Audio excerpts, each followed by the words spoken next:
Audiolibro La energía sexual o el dragón alado de Omram Michael Ivanhoe. Narradora Agna Gaia. Audio número 6,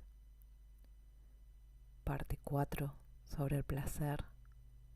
Segundo, ¿cómo reemplazar el placer por el trabajo? La mayor parte de los humanos buscan el placer, se agarran al placer como si no hubiese nada superior a él, y es ahí donde se equivocan. Yo os los mostraré dándonos un pequeño ejemplo que se remonta a la prehistoria de la humanidad. Las cerillas y los mecheros son de reciente invención para encender fuego. Nuestros lejanos antepasados tenían varios métodos. Uno de ellos consistía en utilizar dos trozos de madera que frotaban el uno contra el otro. Esa fricción producía primero calor y después, poco después de repente, surgía una llama, la luz. Todos conocéis ese fenómeno, pero habéis profundizado en él diciéndonos que, puesto que es un fenómeno físico-mecánico, debe haber ahí grandes verdades psicológicas que descubrir. No, se constatan los hechos y se les deja ahí, vacíos de sentido, sin intentar profundizar e interpretarlos. Vamos a ver ahora la enseñanza que podemos sacar de este fenómeno. Se cogían pues dos trozos de madera y se frotaban el uno contra el otro. Esa fricción produce el calor, y el calor se transforma en luz. Movimiento, calor y luz son los tres lados de ese triángulo del que os he hablado a menudo y que representan el ser humano. Al movimiento podemos asociarle la voluntad, la actividad, la fuerza. El calor le corresponde al corazón, el sentimiento, el amor, y a la luz, la inteligencia, el pensamiento y la sabiduría. Pero de la misma manera que el hombre consigue producir la luz en el plano físico, también puede hacerla brotar en él. Por medio de actos y de ejercicios, produce cierto calor, comienza a experimentar los sentimientos, y si no se queda ahí, si sabe ir más lejos, puede conseguir la luz, es decir, la comprensión. Vamos a estudiar ahora ese proceso en el ámbito del amor. ¿Qué hacen los humanos cuando se aman físicamente? Se puede decir que simbólicamente se frotan unos contra otros, igual que los dos trozos de madera, para producir calor, es decir, una sensación de placer. Está muy bien, pero ¿por qué se quedan ahí? ¿Por qué no aparece la luz? ¿Por qué no son iluminados? Haría falta que el amor les aportase la luz.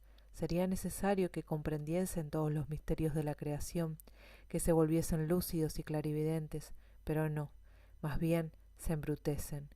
Movimiento y calor es lo que por ahora los humanos comprenden del amor. Eso es todo, se quedan a mitad de camino, no van hasta la luz. Para producir la luz no hay que buscar solamente el placer, porque el placer absorbe todas las energías e impide que aparezca la luz.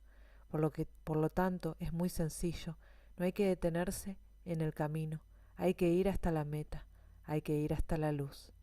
Evidentemente hay muchas cosas que ver en el camino, incluso cosas muy seductoras, sí, los señuelos de la casa, pero si nos quedamos ahí, no alcanzaremos la meta.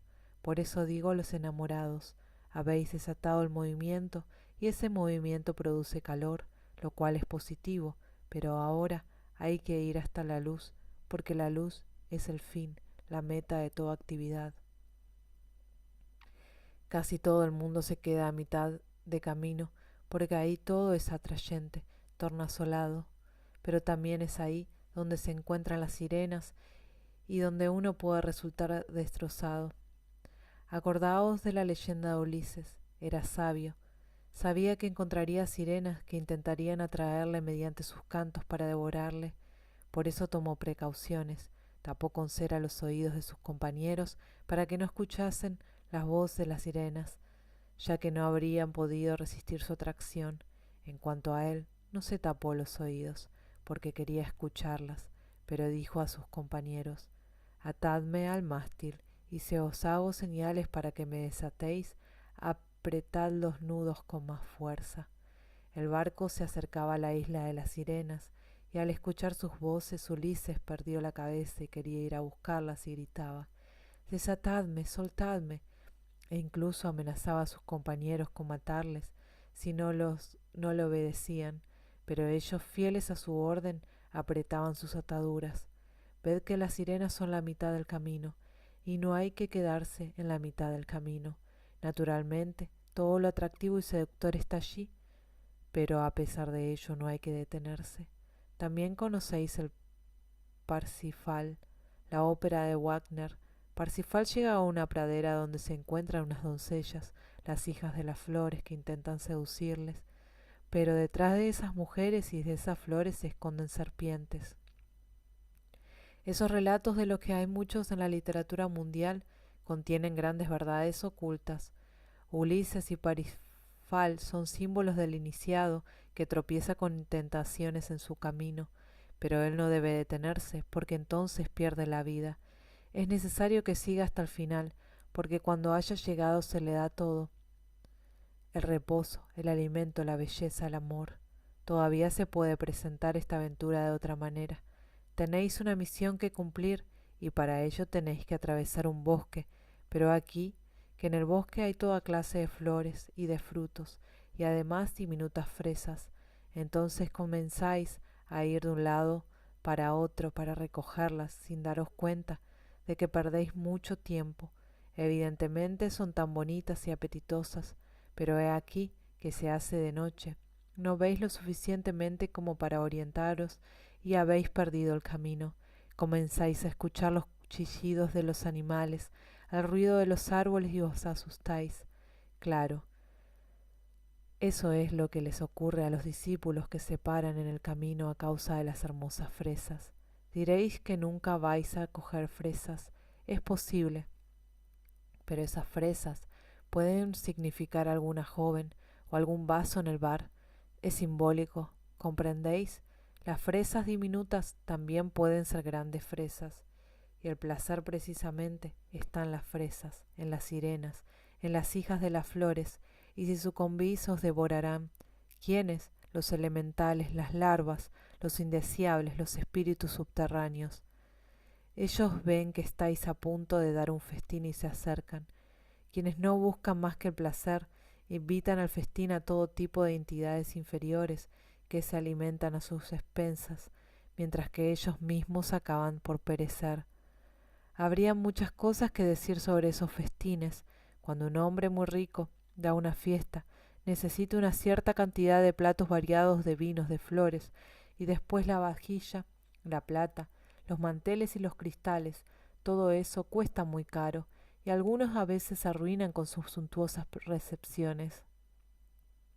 Pues bien, el mismo fenómeno se produce en los enamorados cuando no están muy iluminados. Dilapidan su capital. Desgraciadamente ellos no lo ven, no se dan cuenta de que malgastan sus fuerzas y energías fluidas, y tampoco saben dónde va a parar esa energía. Pero hay de haber algún tiempo después, están arruinados, desplumados. Y después, cuando se dan esas grandes recepciones de las que os acabo de hablar, se infiltran a menudo ladrones y estafadores entre los invitados, y aprovechan la presencia de toda esa gente para robar dinero, joyas, objetos de arte. Lo mismo ocurre con los enamoradas.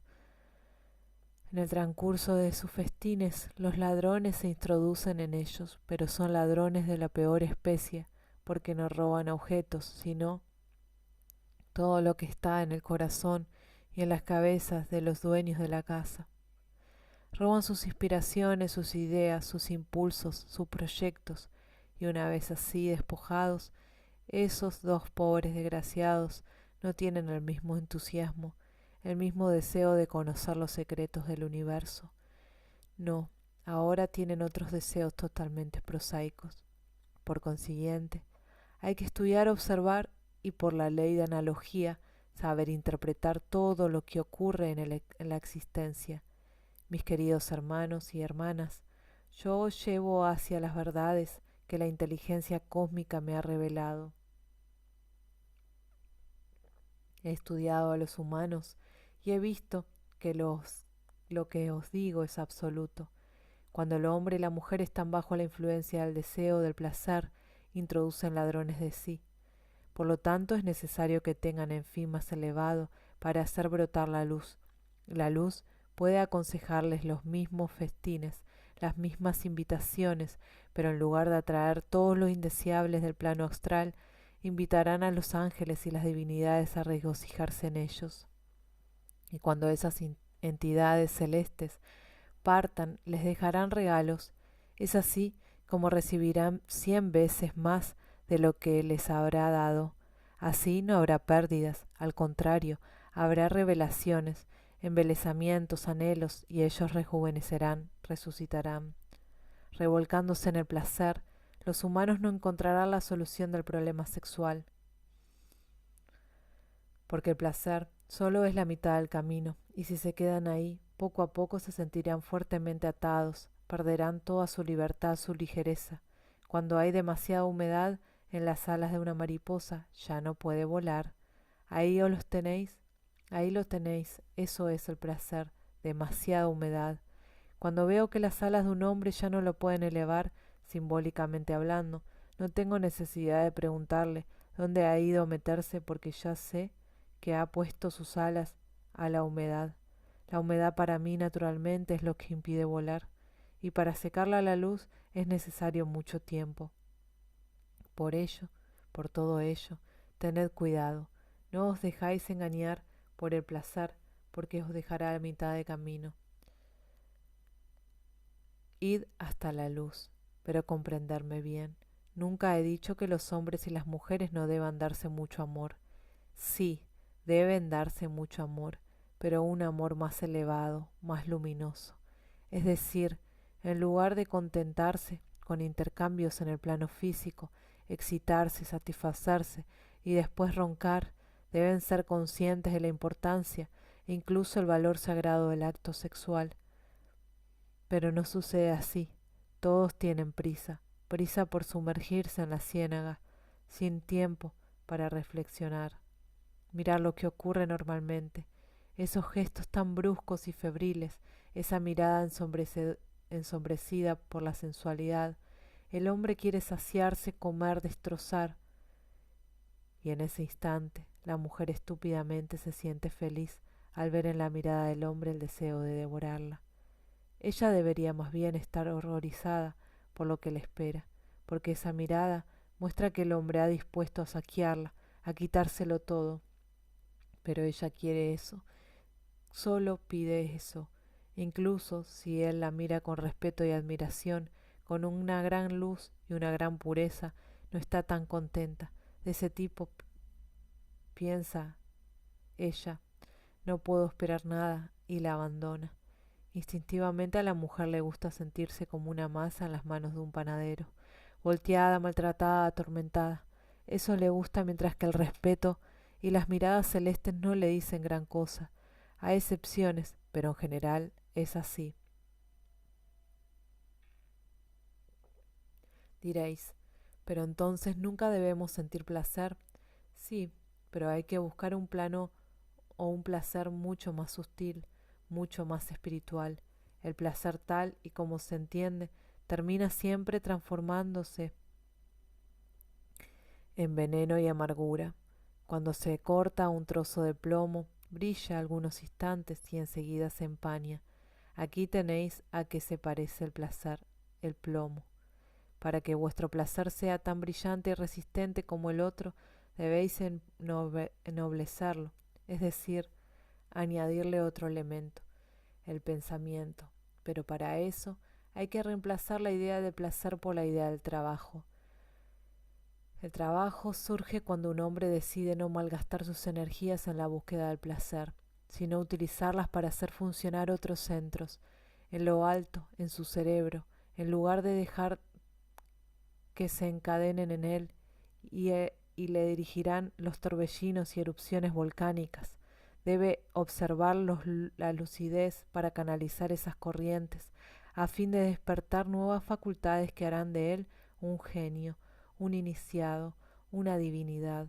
Ved cómo transforma el calor en luz, reemplazarlo en el placer por el trabajo, y en ese instante el verdadero placer comienza a invadirle, un placer en este caso que no le vilece, sino que le eleva y le ennoblece. Naturalmente, muchos pretenderán que la lucidez mata el placer.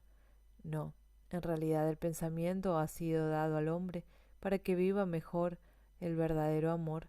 Sin él, la parte animal, primitiva, impondrá sobre él todo su poder.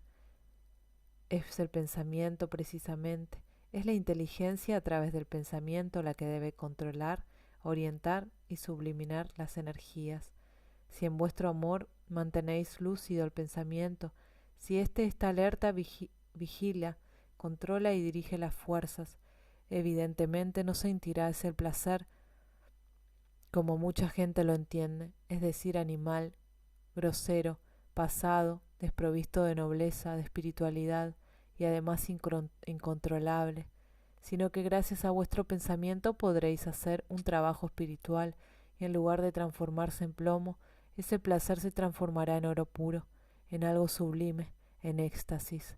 El placer es la consecuencia de un acto que está más o menos en armonía con otras sustancias, con otras entidades.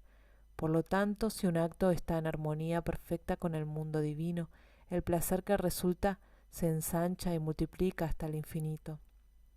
Por el momento, sentís un cierto placer, pero es grosero, inferior, y tenéis que pagarlo lo tan caro que no merece la pena.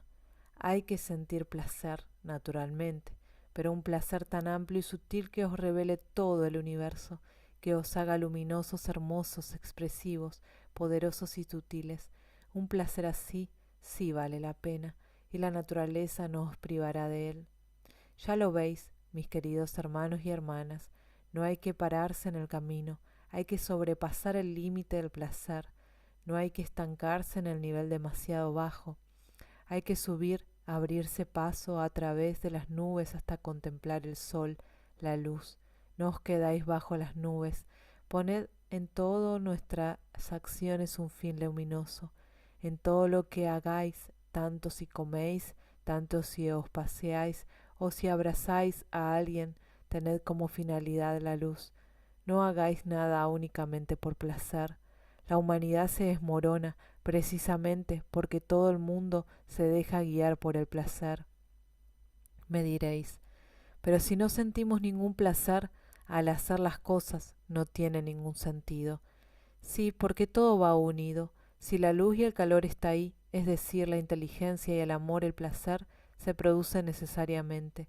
Es solamente la calidad del placer lo que cambia, su naturaleza, su intensidad. Por lo tanto, meditad, reflexionad y no olvidéis nunca que vuestro amor debe llevaros hasta la luz. Fin de este capítulo del audiolibro La energía sexual o el dragón alado de Omram Maikula Ivanhov, narradora Ajna Gaia.